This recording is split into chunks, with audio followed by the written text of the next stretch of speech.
When I was studying in Cuba for permaculture, agriculture in general is culture. So we collided, collaborated with the medical industry in Cuba. And one of the coolest facts was that they had a STD rate lower than 2%. The second cool fact was that they didn't need a sickle cell test to tell me that I had sickle cell. I didn't put it down on the paperwork. I didn't want them to know. So then the next interesting fact was that they were talking about, their immunizations and things. Of course, I'm asking all the questions.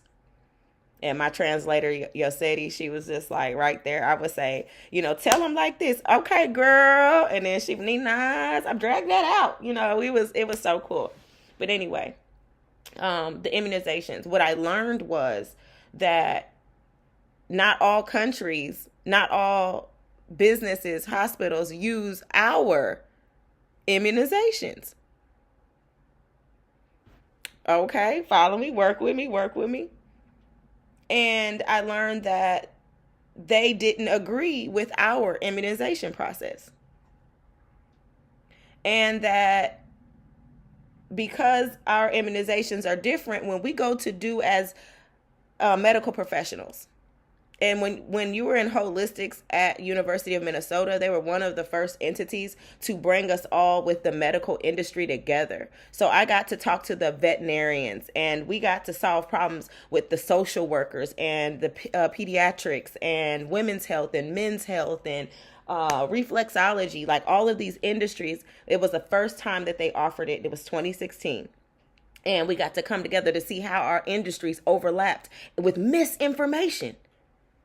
This was like a whole semester, of opportunity, and it was a very good resource for us.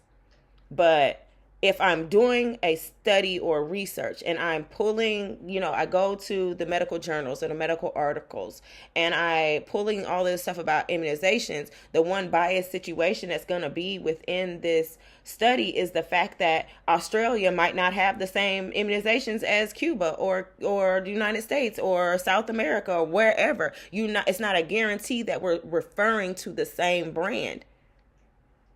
Now let me take it a little step further. Doritos. Doritos over here in the United States have one flavor, but go to World Market if you're here in Dallas or if y'all are anywhere we got a World Market, and go get some Doritos there. I have a whole video on that I'll repost for you all. I did it like it was so fun that y'all probably didn't even pay attention to what I was showing you. But they're going to have different ingredients, same package, different flavors, but they will tell you Doritos is everywhere. But they're not impacted with the same types of chemicals as we are. Same as immunizations and things. So just think about that. No opinion implements it. The opinion comes in when I personally talk about how I'm implementing things with me and my children. That's my opinion. That's when you can play on opinion. But I'm coming with the facts and the truth. The truth can't be wavered, but those facts have to be talked about because the medical industry is going to pay for certain research. The cigarette industry is going to pay for certain research, and that's going to be considered fact because they get to publish it. But it don't mean it's truth. Does that make sense? And in my opinion, you should look deeper into that.